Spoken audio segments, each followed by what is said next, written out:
Klaro kasi talaga yung vision ni Gerald as a director. And my part really is to just contribute to that vision.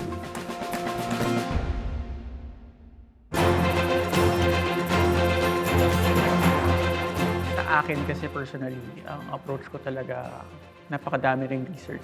Iba sana ang resulta! Alam yan ang taong bayan! So yun ang isa sa pinaka-fun na ginawa namin kasi inaral talaga namin yung techniques ng black and white.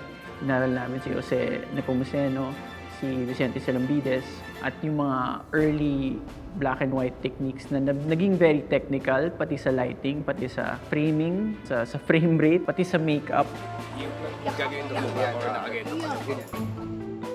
I-relive lahat nung as much as possible the techniques that were true to the silent film era. Okay ka, Chok? Alright. Exposure. Yun yung mahirap na pag-distinguish nung mga period na yun sa talambuhay ni Quezon. So visually, yun ang una kong tinanong sa sarili ko. Napakaingay! Napakagulo nitong bayan. Ang nahanap kong sagot ay history rin ng Technicolor film.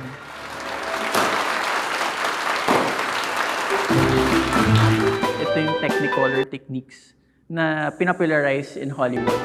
Kung tatawagin, actually, ito yung panahon na tinatawag nilang golden era ng Hollywood. And I felt like nagpo-coincide siya at pasok na pasok siya doon sinatatry kong sabihin about the era by which Quezon the politician and Quezon the powerful was in. For the press! This is unacceptable! Yun ang naging kasabihan para sa akin. Kasi, paano ko ba sasabihin yung golden era to ng Pilipinas? Nagsimula yun dun sa bagay na nasa script na silent film era. At tinawid ko siya all the way to ito yung full color, glamorous side ng Pilipinas. Music! Action!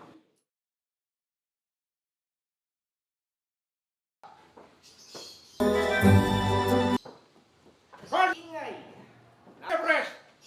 Napakagulo nitong bayan. This is unacceptable!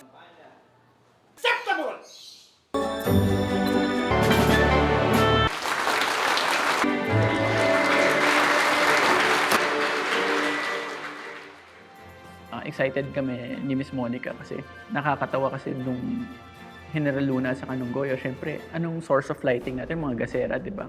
So ngayon, syempre, obviously, may kuryente na. Naging iba yung lighting techniques. We need a government of Filipinos! Masaya yun kasi nalalagyan namin ng konting detalye. Mas naaangat namin yung pag-glamorous nung mga lugar.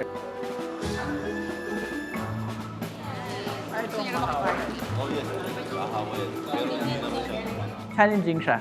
Yun yung malaking tanong ko sa sarili ko. Paano ko ba ito mako-communicate? It doesn't matter kung sabihin mo, ganito yung tinatry mo, at ang dami mong techniques, at ang dami mong equipment, for example, na tinatry gamitin for it. Ang final na sagot is, napunta ba yung audience dun sa panahon na yun? Na-immerse ba sila dun sa panahon na yun? At para sa akin, yun ang sana maramdaman nila.